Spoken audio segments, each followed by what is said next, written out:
വെച്ചിട്ട് ഇന്നൊരു ദിവസം വാടിപ്പോയി എന്നുള്ള കാരണത്താൽ എന്നെ ചീത്ത പറഞ്ഞതായിരിക്കും എന്ന് വന്നപ്പോൾ ജോലി കഴിഞ്ഞിട്ട് വീട്ടിൽ പോകുമ്പോൾ അപ്പം തന്നെ പോയിട്ട് ഒരു ഗ്ലാസ് വെള്ളം കൊണ്ടുവന്നിട്ടാണ് കൊടുക്കാറ്. ശ്രദ്ധിച്ചാൽ മതി, നമ്മൾ വീട്ടിൽ എന്ത് ജോലി ചെയ്യുകയാണെങ്കിലും ആ ജോലിയോട് അത് കാണിക്കും. എൻ്റെ മെൻ്റലി ഞാനെന്താവും, ദേഷ്യം വന്നു കഴിഞ്ഞാൽ എന്ത് ജോലി ചെയ്യുകയാണെങ്കിലും ആവില്ല.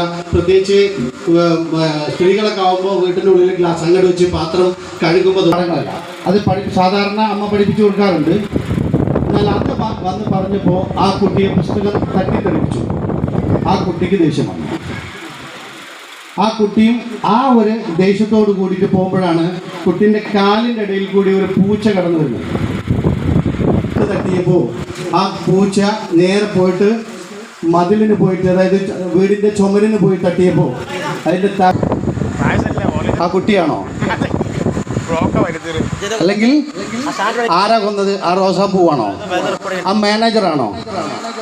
അതല്ല വിഷയം. പക്ഷേ ഒരു കാര്യം നമ്മളോട് മറ്റുള്ളവർ പറയുമ്പോൾ ആരെങ്കിലും ഒരാളത് നിയന്ത്രിച്ചിരുന്നുവെങ്കിൽ ഒരു കൊലപാതകം.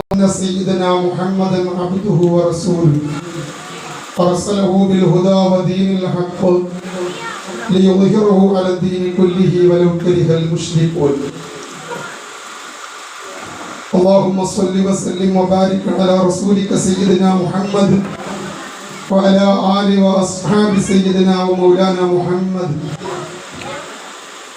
وعلى جميع الأنبياء والمرسلين والآل والصحابة أجمعين.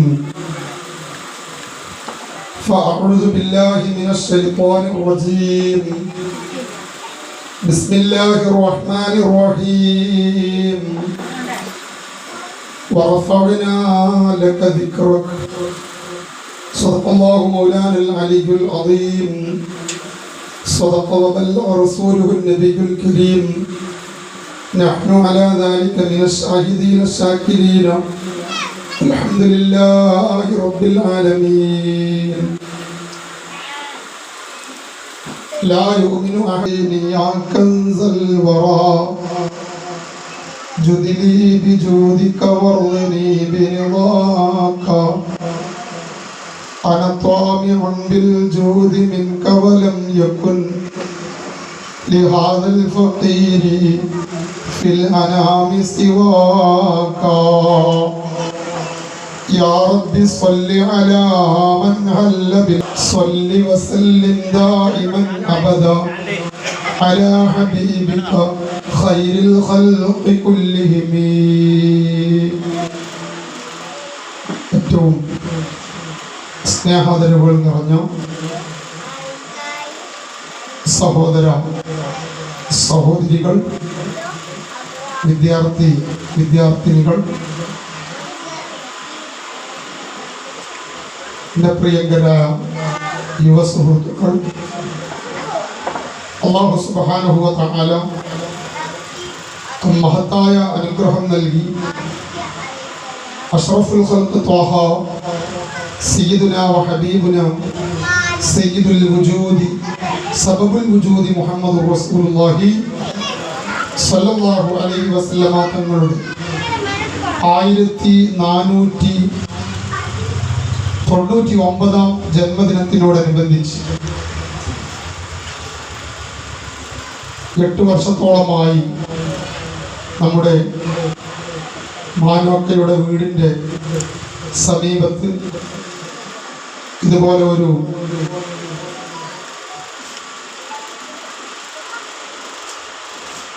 മദ്ഹുർ റസൂലിൻ്റെയും മദ്ഹുർ റസൂൽ പ്രഭാഷണത്തിൻ്റെയും മുതബറക്കായ ഒരു സദസ്സ് സംഘടിപ്പിക്കപ്പെടുന്നു. അല്ലാഹു നമ്മുടെ സദസ്സ് ആഖിറത്തിൽ ഉപകരിക്കുന്ന മജ്ലിസായി നമ്മിൽ നിന്ന് കബൂൽ ചെയ്യുമാറാകട്ടെ.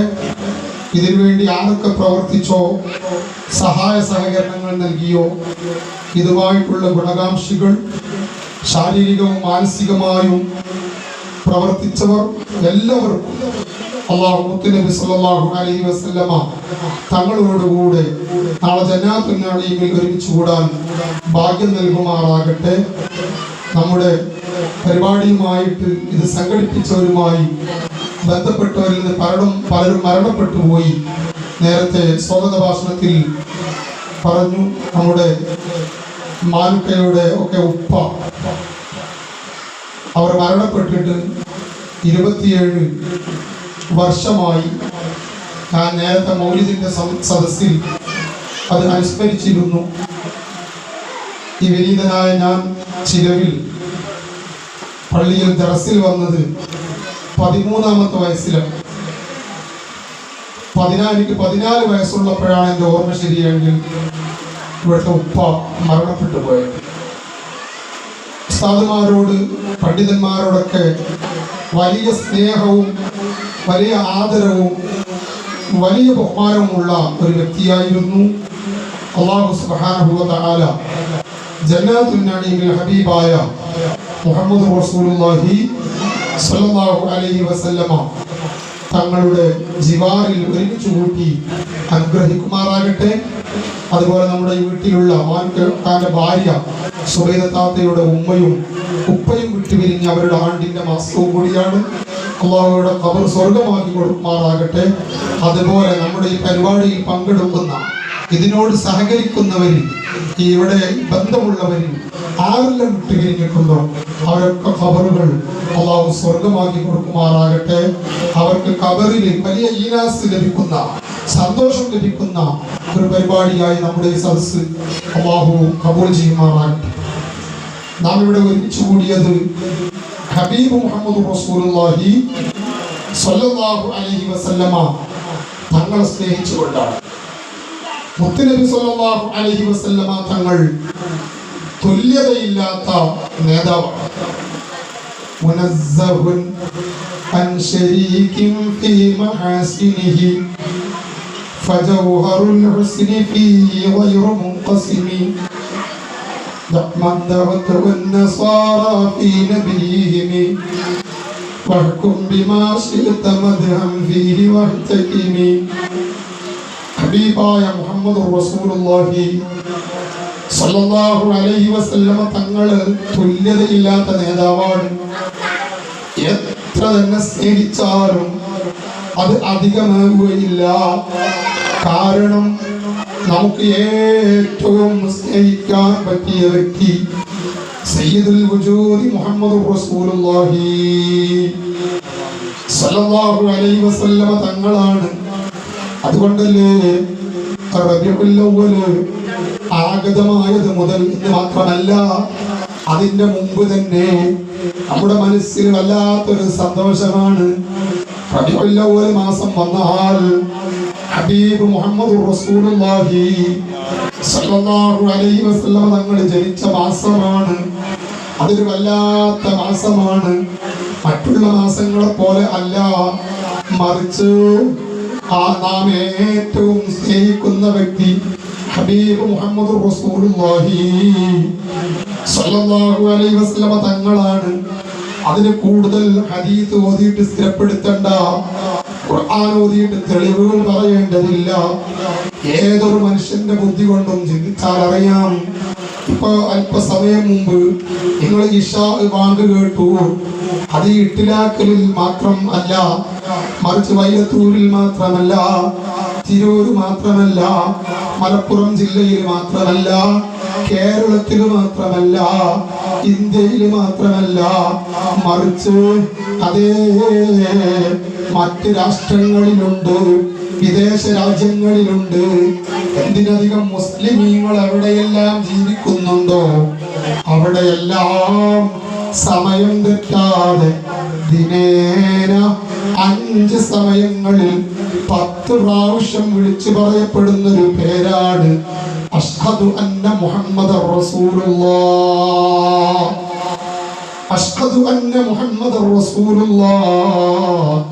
മുസ്ലിമീങ്ങൾ എവിടെയൊക്കെ ജീവിക്കുന്നുണ്ടോ അവിടുന്നൊക്കെ നാം പള്ളിയിൽ നിന്ന് വാങ്ക് കേൾക്കുന്നു. ഞാൻ ചോദിക്കട്ടെ, എത്ര രാജാക്കന്മാർ കഴിഞ്ഞുപോയി, എത്ര മന്ത്രിമാര് കഴിഞ്ഞുപോയി, എത്ര വലിയ പ്രമാണിമാര് കഴിഞ്ഞുപോയി, എത്ര നാട്ടിൽ എത്ര വലിയ സമ്പന്നര് കഴിഞ്ഞുപോയി. പക്ഷേ ഇന്ന് വരെ ഒരൊറ്റ മനുഷ്യന്റെ പേരും പള്ളിയിൽ നിന്ന് വിളിക്കപ്പെടുന്നില്ല. വിളിക്കപ്പെടുന്ന പേര് ഒന്നേ ഉള്ളൂ, അത് ഹബീബ് മുഹമ്മദ് റസൂലുള്ളാഹി സ്വല്ലല്ലാഹു അലൈഹി വസല്ലം തങ്ങളാണ്. ചോദിക്കട്ടെ, ആർക്കുണ്ട് ഈ ഒരു ബഹുമാനം? ഇത് ഞാൻ മറ്റൊരു ഉദാഹരണം പറയുന്നു. നമ്മൾ ഇന്ന് മഗ്‌രിബ് നിസ്കരിച്ചു. ഈ പരിപാടി കഴിഞ്ഞ് അല്ലെങ്കിൽ അതിനിടയിൽ നാം ഇശാ നിസ്കരിക്കുന്നു. ഞാൻ സാന്ദർഭികമായിട്ട് പറയുന്നു, എൻ്റെ ഉമ്മമാരെ, എത്ര സമയം വൈകിയാലും പരിപാടി കഴിഞ്ഞ് നിങ്ങൾ പോയി കിടന്ന് ഇശാ നിസ്കാരം ഖളാക്കി കളയരുത്. ഒരൊറ്റ നിസ്കാരം ഖളാക്കരുത്.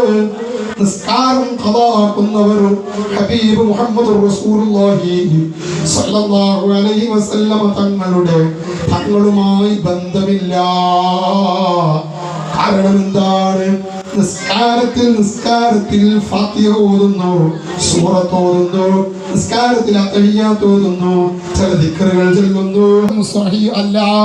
എന്നാൽ ഞാൻ പറയട്ടെ, നിസ്കാരത്തിൽ അഷ്ഹദു അല്ലാ ഇലാഹ ഇല്ലല്ലാഹ് അഷ്ഹദു അന്ന മുഹമ്മദർ റസൂലുള്ളാഹ്, അത്തഹിയ്യാത്തിൽ റസൂലുള്ളാഹിന്റെ പേര് പറയുന്നു. ഈ പേര് നിസ്കാരം ബാത്തിലാണ്. വേറെ ഏത് മനുഷ്യന്റെ പേര് പറഞ്ഞാലും നിസ്കാരം ബാത്തിലാകുന്നുവെങ്കിലോ, നബി തങ്ങളെ പേര് പറഞ്ഞില്ലെങ്കിൽ നിസ്കാരം ബാത്തിലാകുന്നു. അതുപോലെ ഹബീബായ ഞാൻ അതേ നബി തങ്ങളെ സംബന്ധിച്ച് അവിടുത്തെ ബഹുമാനം മനസ്സിലാക്കാൻ പറഞ്ഞതാണ്. അപ്പൊ ശ്രവണ മാധുര്യമായ നിലയിൽ നീ ബുർദ മജ്‌ലിസ് ഇവിടെ നടക്കാൻ പോകുന്നു, നല്ല മദ്ഹ് കീർത്തനങ്ങൾ നടക്കാൻ പോകുന്നു. അതൊക്കെ റസൂലുള്ളാഹിന്റെ സ്നേഹത്തിന്റെ ഭാഗമാണ്. നബി തങ്ങളെ മദ്ഹ് പറയുകയാണ്. നബി തങ്ങളെ മദ്ഹ് പറയുന്നത് നബി തങ്ങൾക്ക് വല്ലാത്ത സന്തോഷമാണ്. മഹാനായ ഹസ്സാൻ ഇബ്നു സാബിത്ത് റളിയല്ലാഹു അൻഹുവിനെ നബി തങ്ങളുടെ മദ്ഹ് പറയാൻ വേണ്ടി ഹബീബായ മുഹമ്മദ് റസൂലുള്ളാഹി സ്വല്ലല്ലാഹു അലൈഹി വസല്ലം തങ്ങൾ ഒരു റസൂല ലസൈഫുൻ യുസ്തവാഉ ബിഹി മുഹന്നദുൻ മിൻ സുയൂഫില്ലാഹി മസ്ലൂലു. റസൂലുള്ളാഹിനെ പറ്റി വർണ്ണിച്ചത് എങ്ങനെയാണ്, എത്രത്തോളം വർണ്ണിച്ചതെന്ന് അറിയോ? അല്ലാഹുവിന്റെ റസൂല് വാളിനേക്കാൾ നല്ല അതാ പ്രകാശിക്കുന്ന നിലയിലാണ് എന്ന് പറഞ്ഞ് ഇന്ത്യയിലുള്ള വാളിനോട് തുല്യപ്പെടുത്തി മഹാനായ കഅബ് ഇബ്നു സുഹൈർ റളിയല്ലാഹു അൻഹു റസൂലുള്ളാഹിനെ പറ്റി മദ്ഹ് പറഞ്ഞില്ലേ? മദ്ഹ് ധാരാളം പാടിയില്ലേ? നബി തങ്ങളെ മദ്ഹ് പാടിയതിന്റെ പേരില് അവിടുത്തെ തലയിലുണ്ടായിരുന്ന തലപ്പാവ് ഷാള് അത് കഅബ് ഇബ്നു സുഹൈർ തങ്ങൾക്ക് നബി തങ്ങളെ സമ്മാനമായി കൊടുക്കുന്നു. കുട്ടികൾക്ക് നമ്മൾ പ്രോത്സാഹനം ചെയ്ത് കൊടുക്കാറുണ്ട്. നമ്മളെ വീട്ടിൽ റബീഉൽ അവ്വലാകുമ്പോ നമ്മളെ ചെറിയ മക്കള് അല്ലെങ്കിൽ ചെറിയ പേരമക്കള് നബിതങ്ങളുടെ മേലെ ധാരാളം സ്വലാത്ത് ചൊല്ലിയാൽ, റസൂലുള്ളാഹിന്റെ മേലെ സ്വലാത്ത് ധാരാളം ചൊല്ലിയാൽ, എല്ലാ ദിവസവും വീട്ടിൽ നിന്ന് മൗലിദ് ഓതുന്നുണ്ടെങ്കിൽ റബീഉൽ അവ്വൽ തീരുമ്പോ നമ്മൾ നല്ല സമ്മാനം കൊടുക്കണം. അത് കാണിച്ചു തന്നത് ഹബീബായ മുഹമ്മദ് റസൂലുള്ളാഹി സ്വല്ലല്ലാഹു അലൈഹി വസല്ലം തങ്ങളാണ്. ഹസ്സാൻ ഇബ്നു സാബിത്ത് റളിയല്ലാഹു അൻഹുവിന് മിമ്പർ വെച്ച് കൊടുക്കുന്നു. മാത്രമല്ല, അല്ലാഹുമ്മ അയ്യിദിൽ ഹസ്സാന ബിറൂഹിൽ ഖുദ്സി, പരിശുദ്ധാത്മാവായ ജിബ്രീൽ അലൈഹിസ്സലാമിനെ കൊണ്ട് ഹസ്സാനിനെ ശക്തിപ്പെടുത്തണേ അല്ലാഹ്, പ്രത്യേകം ദുആ ചെയ്യുന്നു. ഞാൻ പറഞ്ഞത് ആ നബി തങ്ങളുടെ മേൽ ധാരാളം മദ്ഹ് പറയണം, ധാരാളം മദ്ഹ് പാടണം. അതിന് എവിടെയെല്ലാം ചാൻസ് കിട്ടുമോ അത് സന്തോഷത്തോടുകൂടെ പങ്കെടുക്കാൻ ശ്രമിക്കണം. അവിടെ ഈ സദസ്സില് അതേ പങ്കെടുത്ത ഉമ്മമാരെ, നമുക്ക് റസൂലുള്ളാഹിന്റെ മഹബത്ത് കിട്ടണ്ടേ? നമുക്ക് സദസ്സിൽ വരുന്നത് അതൊന്ന് അനുവദനീയമാകണ്ടേ? സ്ത്രീകൾക്ക് അത്യാവശ്യത്തിനല്ലാതെ വീട്ടിൽ നിന്ന് പുറത്തു പോകാൻ പാടില്ല. അത് ഇസ്ലാമിന്റെ നിയമമാണ്. ഞാൻ ചെറിയ കുട്ടിയാകുന്ന സമയത്ത് തന്നെ പലപ്പോഴും ഇതിന്റെ പരിസരങ്ങളിലൊക്കെ അത് പറയാറുണ്ട്. അതേ പലപ്പോഴും നമ്മൾ പല വിശേഷികളിലും പറയാറുണ്ട്. നബിതങ്ങൾ 1400 വർഷങ്ങൾക്ക് മുമ്പ് നബിതങ്ങൾ പറഞ്ഞതൊക്കെ ഇങ്ങനെ പുലർന്നുകൊണ്ടിരിക്കുകയല്ലേ? നിങ്ങൾ ചിന്തിച്ചു നോക്ക്. നബിതങ്ങൾ ഒരു ഹദീസ് പറഞ്ഞിട്ടുണ്ട്. എന്താണ് ആ ഹദീസിൽ? 2 കാര്യങ്ങളാണ് അതിലുള്ളത്. അതെ നബിതങ്ങൾ പറഞ്ഞു, 2 വിഭാഗം ആളുകൾ, അവരെ ഞാൻ എന്റെ കണ്ണുകൊണ്ട് കണ്ടിട്ടില്ല, അല്ലെങ്കിൽ കാണാതിരിക്കട്ടെ. നബിതങ്ങൾ പറയാണ്, ഞാൻ കാണാതിരിക്കട്ടെ, അല്ലെങ്കിൽ ഞാൻ കണ്ടിട്ടില്ല. ഒരു വിഭാഗം ഖൗമും മഅഹും സിയാത്തുൻ കഅദിനാമിൽ ബഖരി യദ്രിബൂന ബിഹിന്നാസ്. ചില ആളുകൾ അവരെ കയ്യില് അതെ പശുവിന്റെ വാല് പോലത്തെ വടികളുണ്ട്. അതുകൊണ്ട് പാവപ്പെട്ടവരെ ആക്രമിക്കുന്നവർ, അവരെ ഞാൻ എന്റെ കണ്ണുകൊണ്ട് കാണാത്തില്ല. നബി തങ്ങൾ പറയുന്നു, പിൽക്കാലത്ത് വരാനുള്ളവരാണ് അവർ എന്ന് 1400-500ഓളം വർഷങ്ങൾക്ക് മുമ്പ് നബി തങ്ങൾ പറഞ്ഞു. 2ാമത്തെ വിഭാഗം, എൻ്റെ ഉമ്മമാരെ, ഞാൻ നിങ്ങളോട് വെറുപ്പുള്ളത് കൊണ്ട് പറയല്ല, സ്നേഹമുള്ളത് കൊണ്ട് പറയാണ്. നബി തങ്ങൾ പറഞ്ഞു, 2ാമത്തെ വിഭാഗം നിസാഉൻ, ചില സ്ത്രീകളാണ്. ചില സ്ത്രീകളാണെന്ന് നബി തങ്ങൾ അന്ന് പറഞ്ഞതാണ്. നബി തങ്ങൾ ആ സ്ത്രീകളെ കണ്ടിട്ടില്ല, അല്ലെങ്കിൽ അത് കണ്ടിട്ടില്ല, പിൽക്കാലത്ത് വരുമെന്ന് നബി തങ്ങളെ കാലെ കൂട്ടി പറയുന്നത് എത്ര വലിയ മുഅ്ജിസത്താണ് റസൂലുള്ളാഹിന്റെ. അത് നമ്മളിങ്ങനെ കണ്ടുകൊണ്ടിരിക്കുകയല്ലേ? നബി തങ്ങൾ പറയുന്നു, നിസാഉൻ, ചില സ്ത്രീകളാണ്. ഏതാണ് ആ സ്ത്രീകള്? ഖാസിയാത്തുൻ ആരിയാത്തുൻ മാഇലാത്തുൻ മുരീലാത്ത്. ഖാസിയാത്തുൻ, അവർ വസ്ത്രം ധരിച്ചവരാണ്, പക്ഷേ ആരിയാത്ത്, അവർ നഗ്നരാണ്. വസ്ത്രം ധരിച്ചിട്ടുണ്ടോ എന്ന് ചോദിച്ചാൽ ധരിച്ചിട്ടുണ്ട്, പക്ഷേ അവർ ധരിക്കാത്തവരാണ്. ചോദിക്കട്ടെ, ഇന്ന് ഈ ഭൗതിക കലാലയങ്ങളിൽ പഠിക്കുന്ന നമ്മുടെ പെൺകുട്ടികളില്ലേ, പറയാതിരിക്കാൻ കഴിയില്ല. പറഞ്ഞിട്ടെത്ര നടക്കുമെന്ന് എനിക്കറിയില്ല, പക്ഷെ പറയൽ ബാധ്യതയാണ്. കാരണം നമുക്ക് പഠിക്കുമ്പോഴും ഇപ്പോഴും ഭക്ഷണം തന്നത് അല്ലാഹുവിന്റെ ദീന് പറയാനാണ്. അത് പറയാതിരുന്നുകൂടാ. ഹബീബ് സല്ലല്ലാഹു അലൈഹി വസല്ലമ തങ്ങളെ മദ്ഹ് പറയുന്ന സദസ്സിൽ വെച്ച് ഞാൻ പറയട്ടെ, ഉമ്മമാരെ, നമ്മുടെ മക്കളെ സ്കൂളിലേക്കും കോളേജിലേക്കും വിടുമ്പോ എന്തേ ഒരു ഔറത്ത് മറക്കുന്ന വസ്ത്രം വാങ്ങിച്ചു കൊടുത്തുകൂടെ? ഈ അടുത്ത് ഞാൻ ഒരിക്കലും കുറ്റപ്പെടുത്തുകയല്ല. അതേ, നമ്മുടെ സ്കൂളുകളിലൊക്കെ ഓണ പരിപാടികൾ നടന്നു. അത് നടക്കേണ്ടതാണോ അല്ലേ? ഞാൻ അതിനെപ്പറ്റി പറയുന്നില്ല. പക്ഷെ ഞാൻ പറയുന്നത് എന്താണ്, നമ്മുടെ മുസ്ലിം പെൺകുട്ടികൾ, യുവതികളായ പെൺകുട്ടികളെ മറക്കാതെ, മുഖം മറക്കാതെ, അവരുടെ ശരീരത്തിന്റെ പല ഭാഗങ്ങളും പ്രദർശിപ്പിച്ചിട്ട് അന്യത ആൺകുട്ടികളോടുകൂടെ ഒരു മടിയുമില്ലാതെ ഡാൻസ് ചെയ്യുന്നു, അവർ കളിക്കുന്നു, അവരതേ പല വിനോദത്തിലും ഏർപ്പെടുന്നു, ലഹരി പോലും ഉപയോഗിക്കുന്നു. നമ്മളെ മക്കളുടെ കൂടെ നമുക്ക് സ്വർഗത്തിൽ ഒന്നിച്ച് കൂടണ്ടേ ഉമ്മമാരെ? അതിനെന്ത് വേണം? നമ്മൾ നല്ല ഔറത്ത് മറക്കുന്ന വസ്ത്രം വാങ്ങിക്കണം. പലപ്പോഴും പലരുടെ മുമ്പിലും നമ്മൾ പരിഹാസികരായിരിക്കും, ചിലപ്പോൾ നമ്മൾ കളിയാക്കപ്പെടും. പക്ഷേ നമ്മുടെ ഈ ദുനിയാവിൽ അത് കാലകാലം ഇവിടെ ജീവിക്കാനില്ല. ഇന്ന് നമ്മുടെ രാവിലെ ഇവിടെ മൗലിദിന്റെ സദസ്സ് നടന്നപ്പോ നിങ്ങൾ പലരും പങ്കെടുത്തവരുണ്ട്. നേരത്തെ ഷറഫുദ്ദീൻ സഖാഫി ഇവിടെ പരിസരത്തുള്ള ഒരു കുട്ടിയുടെ കഥ പറഞ്ഞില്ലേ? ഒരു 15 വയസ്സ് പ്രായമുള്ള ഒരു പൊന്നുമോൾ മരണപ്പെട്ടത്, ആ വാർത്ത പറഞ്ഞില്ലേ നിങ്ങളോട്?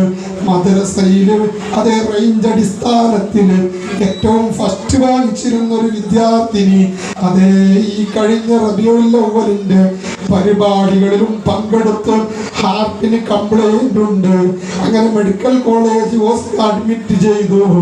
അവിടുന്ന് മദ്രസയിലെ പരിപാടിക്ക് പങ്കെടുക്കാൻ വേണ്ടി അതാ മദ്രസയിൽ വന്ന് പരിപാടികൾക്കൊക്കെ പങ്കെടുത്തതിന് സമ്മാനവും വാങ്ങിച്ച് പിറ്റേ ദിവസം ഹോസ്പിറ്റലിൽ അഡ്മിറ്റായ കുട്ടി, ആ കുട്ടി പെട്ടെന്നതാ പനി കൂടി മരണപ്പെട്ടു പോയ വാർത്ത നമ്മൾ കേട്ടില്ലേ? ആ പൊന്നുപോയുടെ മരണം അത് ചെറിയ പ്രായത്തിൽ സംഭവിക്കുന്നത് അറിയില്ലല്ലോ. മഹാന്മാര് പറഞ്ഞില്ലേ, വകമിൻ ഫതൻ യുംസി വയുസ്ബിഹു ളാഹികാ വഖദ് നൂസിജത് അക്ഫാനു ഹുവ ലാ യദ്രി. ഓ യുവാക്കളെ, യുവതികളെ, എത്ര യുവാക്കളാണ്, എത്ര യുവതികളാണ്. അവര് നേരം വെളുക്കുന്നു, വൈകുന്നേരമാകുന്നു, നല്ല ചിരിയിലാണ്, കളിയിലാണ്. അവരിങ്ങനെ അതാ ഡാൻസ് കളിക്കുകയാണ്. അവർ ശരീരത്തിന്റെ പല ഭാഗങ്ങളും അന്യപുരുഷന്മാരിലേക്ക് പ്രദർശിപ്പിക്കുകയാണ്. പക്ഷേ അറിയുന്നില്ല.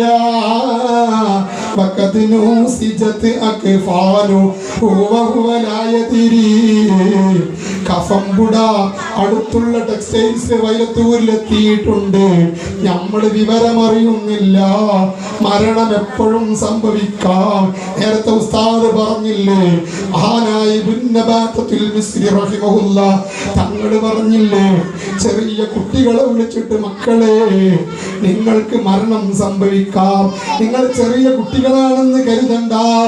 നിങ്ങൾ കണ്ടിട്ടില്ലേ, അതാ തെങ്ങിൽ നിന്ന് മെച്ചിങ്ങ കൊഴിഞ്ഞു വീഴുന്നത് കാണാറില്ലേ? അതാ മാവില് പൂവിടുന്ന സമയത്ത് കണ്ണിമാങ്ങ കൊഴിഞ്ഞു പോകുന്നത് കാണാറില്ലേ?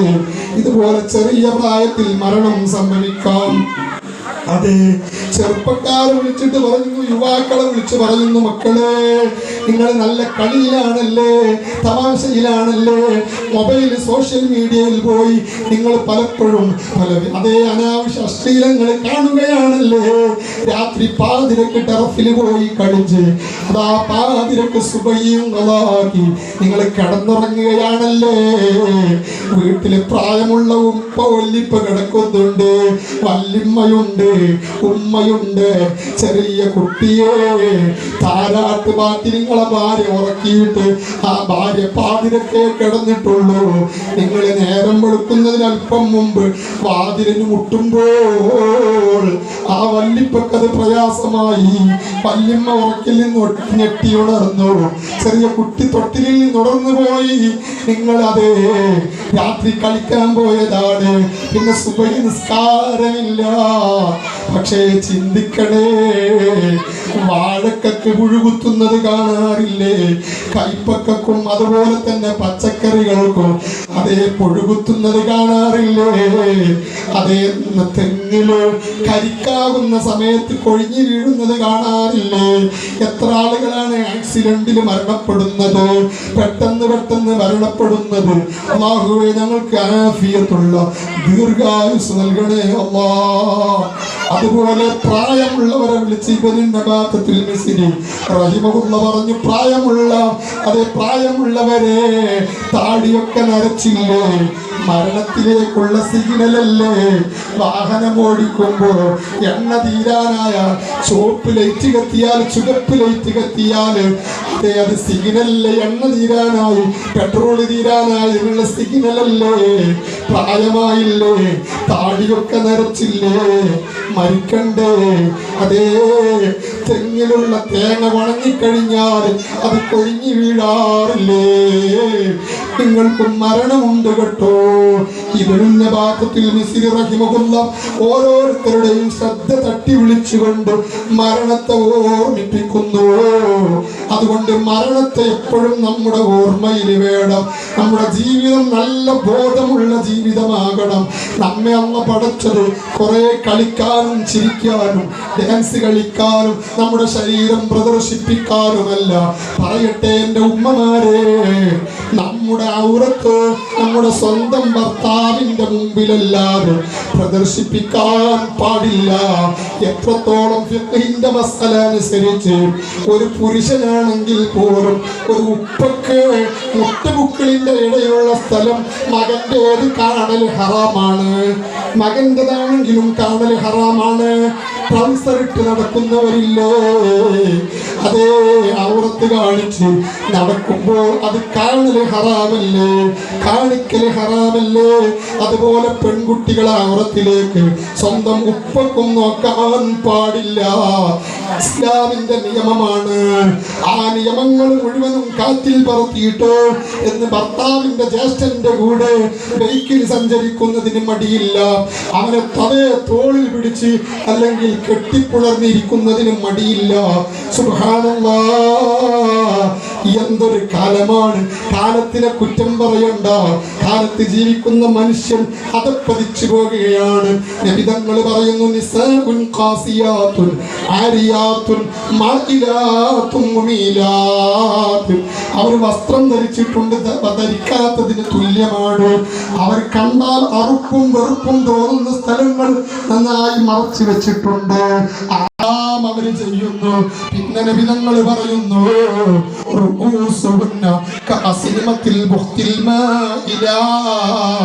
അവരെ മുടി നന്നായിട്ട് ചുരുട്ടിയിട്ട് ഒട്ടകത്തിന്റെ പൂഞ്ഞകൾ പോലെ നന്നായി കെട്ടിവെച്ചിട്ടുണ്ട്. പറ്റി പറഞ്ഞത് എന്താണ്? ലായദ്ഖുൽനൽ ജന്ന, അവര് സ്വർഗത്തിൽ കടക്കൂല. നമ്മുടെ സദസ്സിൽ ഹജ്ജിന് പോയവരില്ലേ, ഉംറക്ക് പോയവരില്ലേ, അതേ റസൂലുള്ളാഹിന്റെ റൗള ശരീഫിന്റെ സമീപത്ത് പിത്തള കൊണ്ട് എഴുതി വെച്ചത് കാണാം, ലാ ഇലാഹ ഇല്ലല്ലാഹുൽ മലിക്കുൽ ഹമീദ്. നബി തങ്ങൾ സത്യത്തിന്റെ നേതാവാണ്, സത്യത്തിന്റെ വാക്താക്കളെ വാർത്തെടുത്ത നേതാവാണ്. നബി തങ്ങളെ കുടുംബങ്ങളെ മുഴുവനും അതാ ഒരു പർവ്വതത്തിന്റെ മുകളിലേക്ക് വിളിച്ചിട്ട് ചോദിച്ചില്ലേ അവിടുന്ന്, എൻ്റെ ആളോ? ഇല്ല ഇല്ല മുഹമ്മദ്, നിങ്ങൾ അൽ അമീനാണ് എന്ന് വിശ്വസ്തൻ എന്നൊരു ടൈറ്റിൽ നൽകിയില്ലേ ആ ഹബീബായ മുഹമ്മദുർ റസൂലുള്ളാഹി